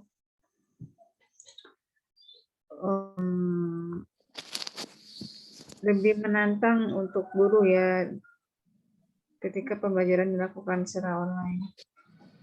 Nah, jadi untuk memastikan apakah pesan yang disampaikan sudah diterima dengan benar atau tidak, makanya perlu diberikan, guru harus mengecek ya. Guru harus memberikan bisa dengan memberikan pertanyaan ataupun juga memberikan kuis ataupun tugas untuk mengecek ya ini sebenarnya sudah paham atau belum ya. Kemudian jadi diberikan kuis atau tugas atau pertanyaan secara lisan ya. Dan ketika ditemukan bahwa siswa belum memahami, nah itu harus langsung diberikan feedback ya, diberikan pemahaman lagi ya, sehingga proses komunikasi atau proses pembelajaran tersebut bisa terlaksana dengan baik. Kemudian mengenai homeschool, nah tadi sudah disampaikan ya, jadi siswa homeschool dengan siswa sekolah formal tentu saja memiliki karakteristik yang berbeda ya. Jadi kalau karakteristiknya saja sudah beda, maka pasti kebutuhannya pun berbeda dan pasti desain pembelajarannya pun akan berbeda ya. Contohnya tadi kalau yang itu lebih banyak praktek, jadi tidak banyak teori ya, karena ya kalau teori kan memang cenderung cepat membuat bosan ya. Jadi memang kalau itu kan siswanya sedikit, sehingga untuk praktek itu lebih mungkin kan ya, lebih gampang untuk di-handle-nya ya kalau ya karena memang langsung sendiri saja ya ataupun dalam kelompok kecil. Hasilnya apakah sama ya? Bisa sama ya, bisa sama. Ini ada banyak ya anak homeschool yang bisa melanjutkan ke perguruan tinggi itu banyak. Kemudian, tapi mungkin kekurangannya homeschool itu masalah sosialisasi saja ya. Jadi karena memang dalam kelompok-kelompok kecil, biasanya sosialisasinya itu tidak seperti anak-anak yang mengikuti sekolah formal ya. Selebihnya itu bisa mengejar, kita bisa bisa diakali atau ya diterapkan ya, misalnya kalau untuk ekskul, kalau sekolah formal kan ekskul. Nah kalau di homeschool itu biasanya justru lebih bebas ya, minatnya mau apa, ingin praktek apa ya, itu bisa diusahakan ya, difasilitasi ya dengan berbagai cara dan metode ya.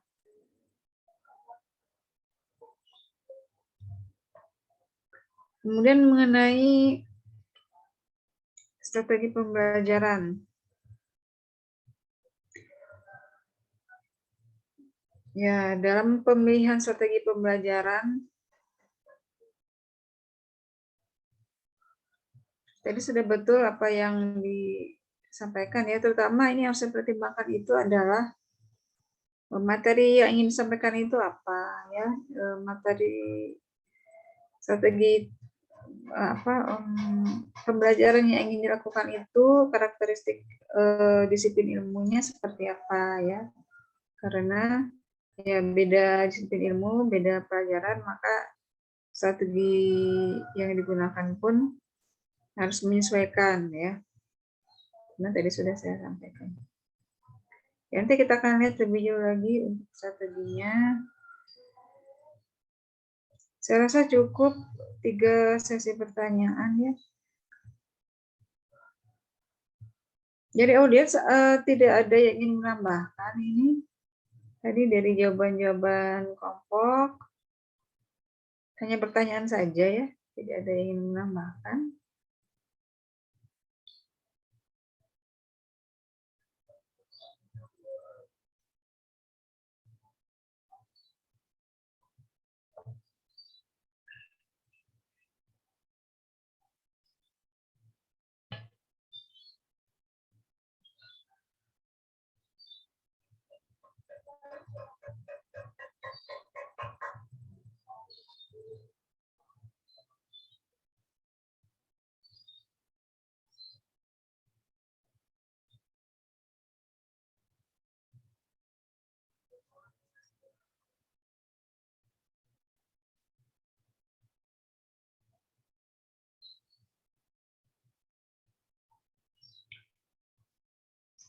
Sudah terlihat ya PPT-nya?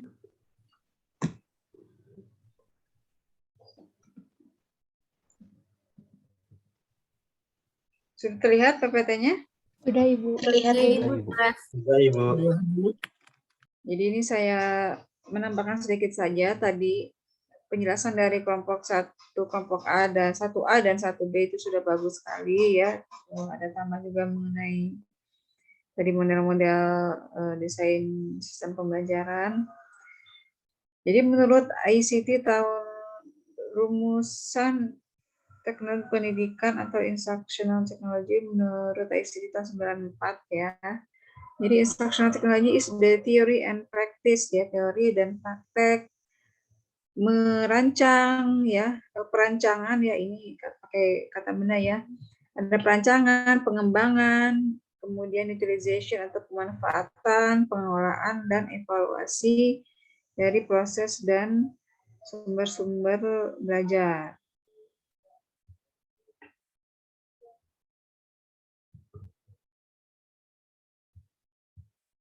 Nah, ini ya, teori dan praktek.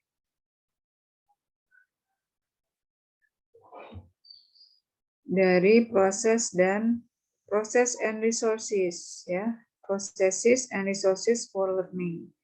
Ini proses atau prosedur dan juga sumber-sumber daya yang digunakan dalam pembelajaran.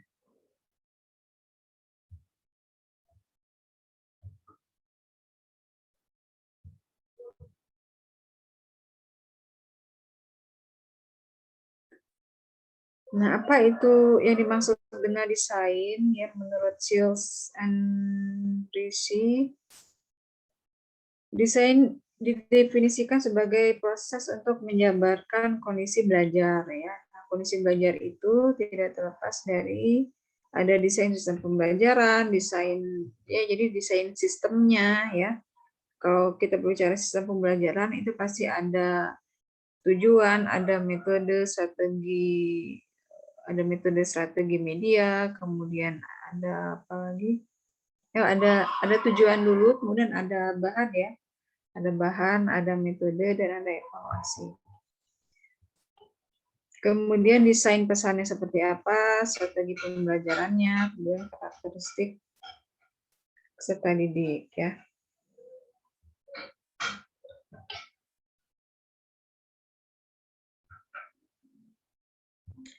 Nah, desain sistem pembelajaran atau instructional system design adalah prosedur yang terorganisir ya, meliputi. Nah, ini adalah tahapan-tahapan dari desain sistem pembelajaran ya. Jadi tahapan-tahapannya atau prosesnya. Sedangkan model-modelnya tadi sudah dijelaskan ada berbagai jenis model ya. Jadi memang yang paling tua itu memang model EDI ya.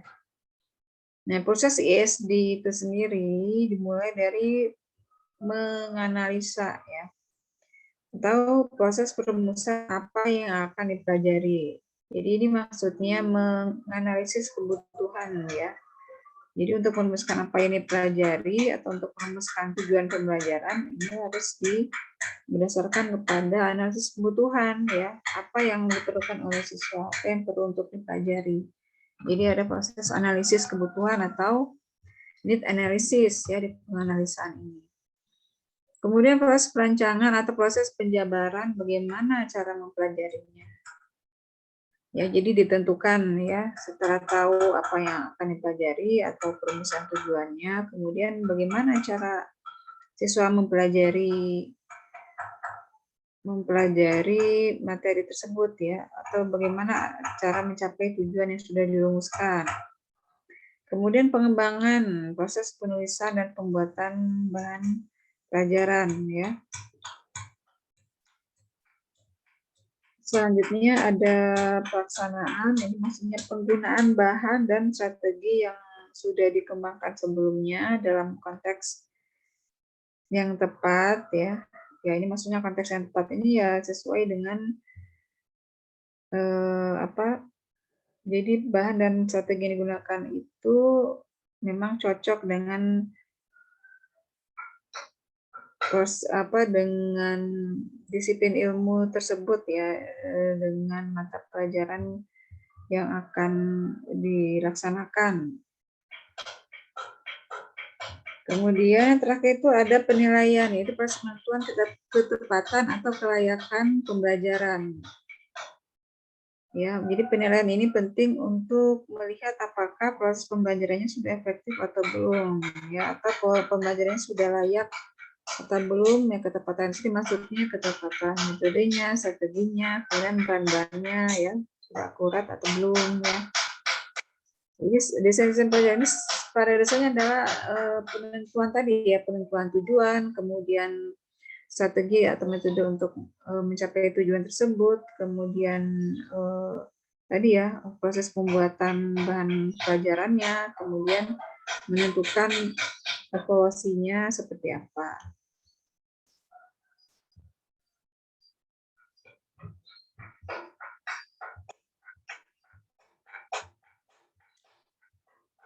Jadi ini desain sistem pembelajaran ini ISD ini maksudnya yang generik ya. Jadi secara umum, jadi ini model ISD ya, maksudnya yang mengacu ke sini ya.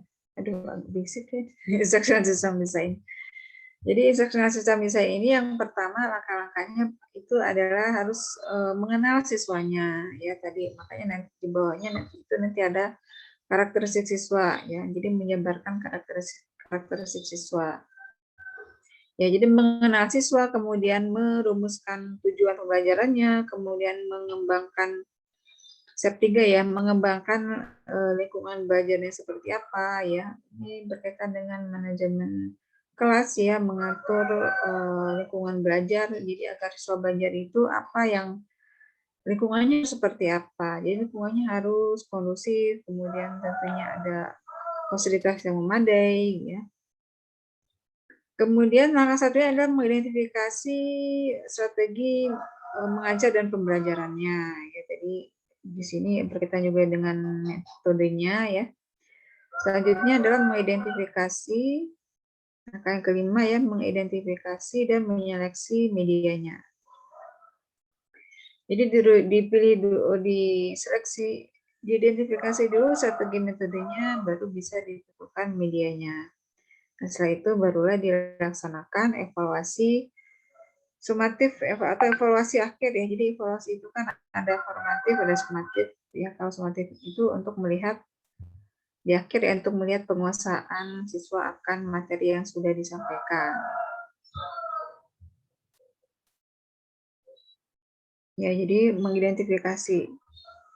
Nah, sudah diidentifikasi, nah barulah masuk ke tadi ya, pesan atau bahan pelajaran atau materi itu bagaimana dikemasnya ya. Jadi desain pesan itu perencanaan untuk merekayasa bentuk fisik ya, bentuk fisik dari pesan agar terjadi komunikasi antara pengirim dengan penerima pesan. Ya, jadi agar terjadi komunikasi atau interaksi antara guru sebagai pengirim pesan dan siswa sebagai penerima pesan ya, dengan memperhatikan prinsip-prinsip. Nah, ini ada prinsip-prinsip yang harus dipenuhi ya dalam proses penyampaian pesan ini ya. Ada prinsip perhatian, prinsip persepsi, dan daya tangkap dari siswa tersebut. Ya, jadi pertama tentu harus ada perhatian dulu ya. Jadi bagaimana caranya agar siswa memperhatikan? Misalnya kalau ada di tahap awal pembelajaran itu atau di bagian pembuka ya, atau di bagian apa ya namanya? Ya di bagian pembuka ya. Jadi ada guru memberikan salam dulu, kemudian menanyakan kabar siswa, jadi agar siswa memperhatikan guru ya. Kemudian bisa juga guru melakukan brainstorming terlebih dahulu apa yang diketahui oleh siswa tersebut mengenai materi yang akan diberikan ya. Kemudian, nah ini persepsi ini maksudnya, jadi persepsi itu ya, apa sih yang sudah diketahui oleh siswa, latar belakang pengetahuannya sudah sejauh apa ya. Kemudian Terus perhatikan juga daya tangkap siswa, ya daya tangkapnya apakah secara rata-rata daya tangkap siswa seperti apa, yaitu harus perhatikan. Jadi kalau ternyata ada sebagian kecil siswa yang daya tangkapnya lambat, nah itu harus disikapi oleh guru ya, agar semua siswa, agar pesan tersebut bisa diterima oleh semua siswa. Jadi mau daya tangkapnya cepat, kalau daya tangkapnya lambat, pesannya harus sampai ya. Kemudian desain pesan harus disesuaikan dengan medianya ya. Jadi kalau medium ini tunggal, kalau media itu jamaknya ya. Media itu kan ada yang mediumnya, ada yang statis, ada yang dinamis, dan ada yang kombinasi ya. Nah, nanti Anda akan belajar kalau statis itu biasanya ada media grafis ya, yang sifatnya tidak bergerak ya, statis itu. Kemudian yang dinamis atau yang motion yang bergerak, atau bisa juga dengan kombinasi ya, multimedia. Dan juga disesuaikan dengan tugas pelajarannya atau sifat dari pesannya tersebut ya, atau sifat dari materinya atau ya bahan pelajarannya itu apakah afektif ya, attitude ya, afektif, sikap ya, kemudian atau skill. Skill di sini keterampilan ya, psikomotor. Kalau kita berbicara domain ya, ada afektif, ada psikomotor ya. Tapi skill di sini sebenarnya bisa juga ke soft skill ya, ada hard skill dan ada soft skill. Ataukah hafalan. Nah, kalau hafalannya lebih kepada kognitif ya.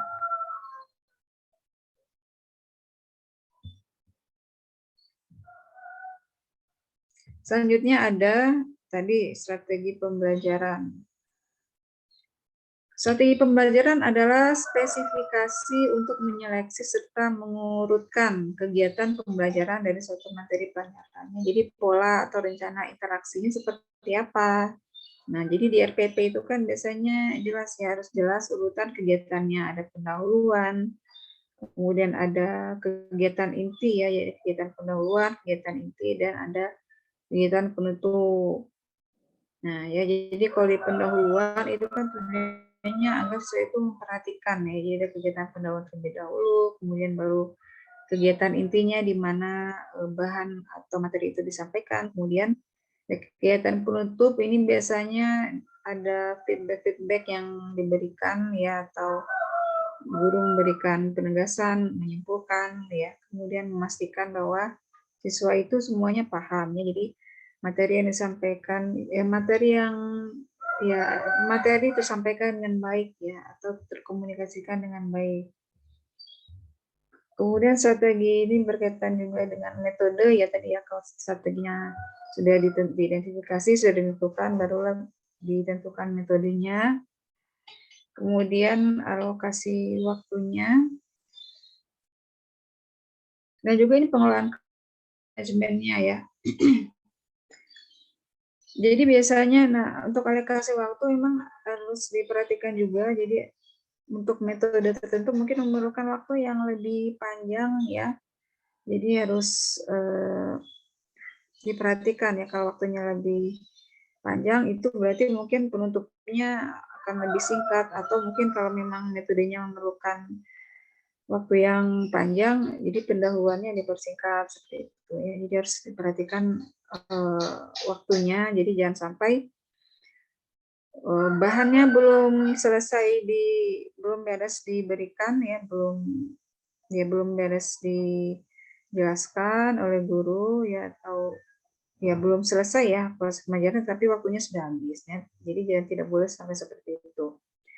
Kemudian masalah lingkungan fisik juga harus diperhatikan ya. Lingkungan fisik ini ya itu tadi ya,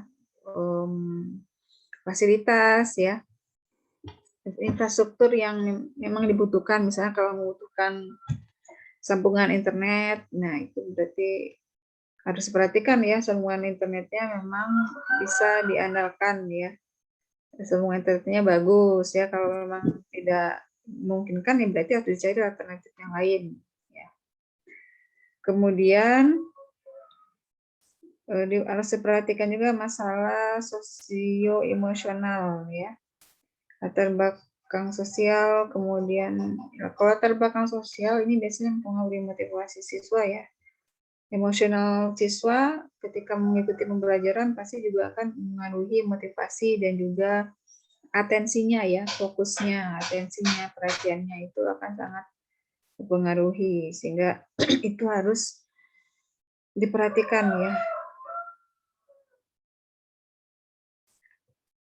Ketika mengidentifikasi strategi pembelajaran.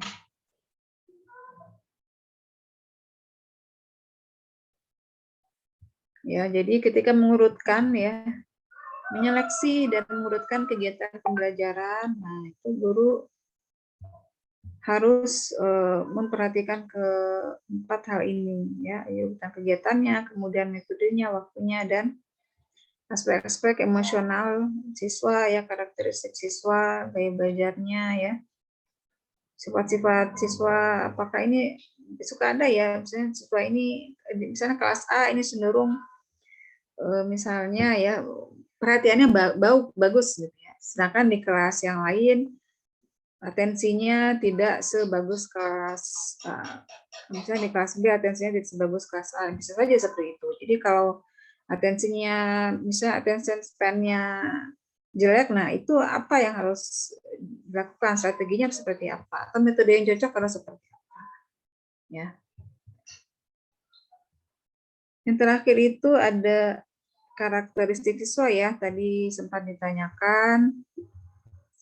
Nah, karakteristik siswa itu yaitu aspek-aspek terkait latar belakang pengalaman siswa yang mempengaruhi efektivitas proses pembelajaran. Jadi kenapa harus diperhatikan karakteristik siswa ini, karena akan mempengaruhi efektivitas dari proses pembelajaran yang dilaksanakan.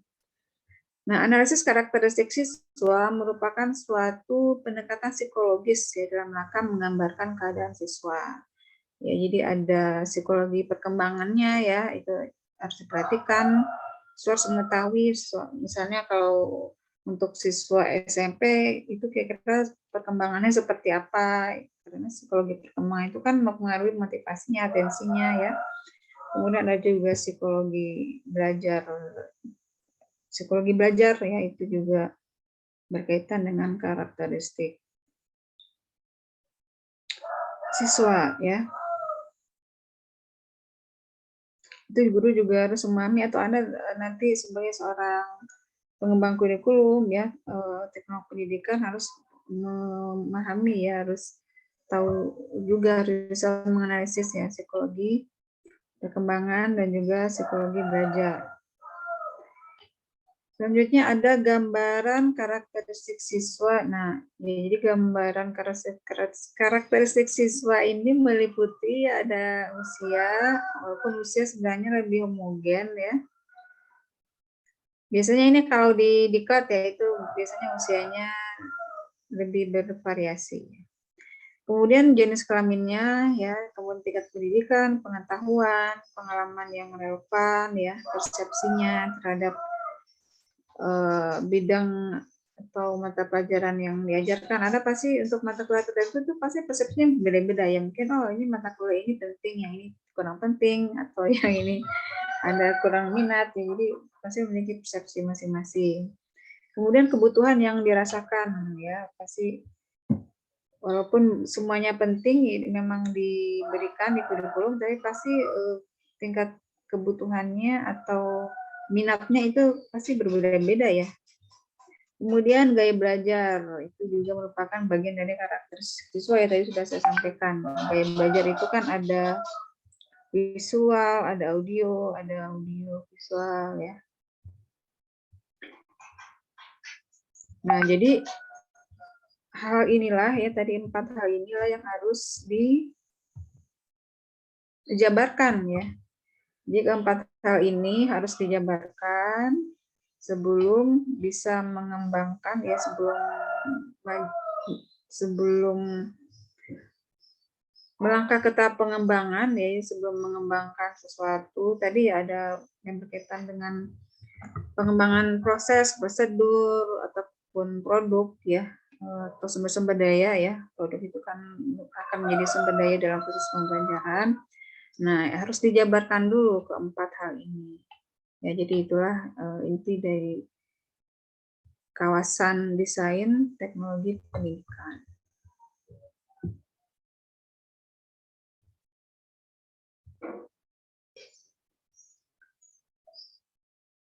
Sepertinya Pak Dadang hari ini berhalangan ya, walaupun beliau tidak ada ya, Bapak. Ya.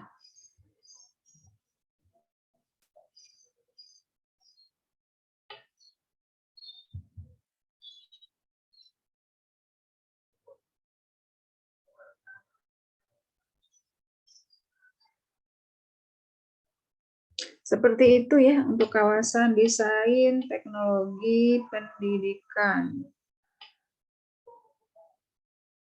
Mudah-mudahan karena Pak Dadang tidak bisa hadir pada hari ini, nah mudah-mudahan beliau minggu depan ya bisa menambahkan ya, barangkali kalau masih ada pertanyaan ya, boleh nanti disampaikan minggu depan ya, kalau ingin bertanya ke Pak Dadang ya.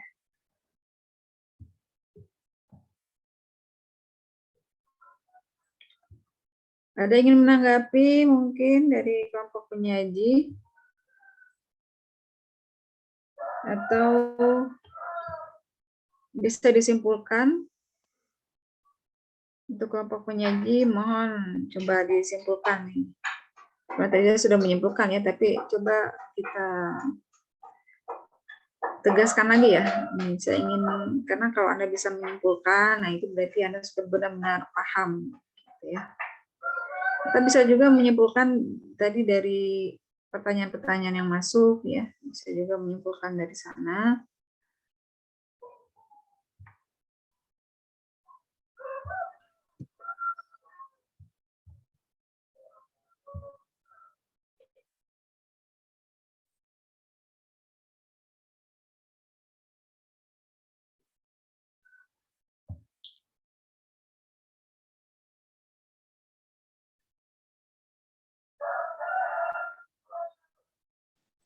Ibu mohon maaf izin menyimpulkan. Ya, silakan. Nazwan dari kelompok 1A. Ya. Ya. Jadi kesimpulannya adalah desain pembelajaran merupakan suatu rancangan yang di dalamnya berbentuk rangkuman prosedur sistematis mencakup seluruh prospek pembelajaran dari awal sampai akhir dengan mengkolaborasikan teori, model, dan media pembelajaran sesuai materi sehingga menghasilkan perangkat pembelajaran. Selain itu juga desain pembelajaran bisa menjadi rumusan yang di dalamnya terdapat proses berdasarkan tujuan pembelajaran yang ingin dicapai. Mendesain rencana pembelajaran amatlah penting demi tercapainya tujuan yang kita harapkan bersama di sebuah pembelajaran. Maka dari itu ada beberapa manfaat jika kita mampu menyusun desain pembelajaran yang diantaranya yang pertama adalah proses pembelajaran dapat dilaksanakan secara berurutan. Yang kedua, tersusunnya rencana yang ingin dicapai. Dan yang terakhir, pembelajaran menjadi efektif dan efisien. Mungkin begitu kesimpulan yang dapat saya sampaikan. Saya juga izin pamit undur diri dan meminta maaf jika banyak atau bahkan ada kesalahan dari penyampaian presentasi dari kelompok 1A dan 1B. Mungkin segitu. Nazwan menyimpulkan untuk kelompok 1A dan 1B gitu ya? Iya, betul, Bu. Ya, baik, tadi sekaligus menutup materi, menutup presentasi, dan saya kembalikan lagi kepada Bu Nadia Hanum. Ya, terima kasih Nazwan. Tadi sudah bagus sekali ya kesimpulannya. Mudah-mudahan Anda semua paham, dia bisa memahami dari kawasan desain ya. Kawasan pertama dari teknologi pendidikan.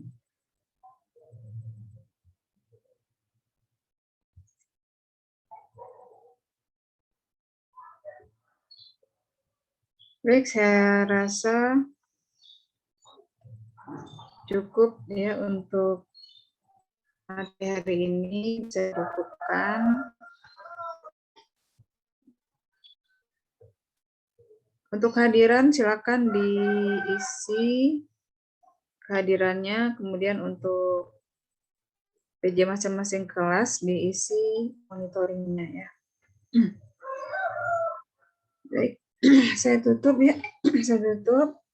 Assalamualaikum warahmatullahi wabarakatuh. Waalaikumsalam warahmatullahi wabarakatuh. Terima kasih, Ibu. Terima kasih, Ibu. Terima kasih banyak, Bu.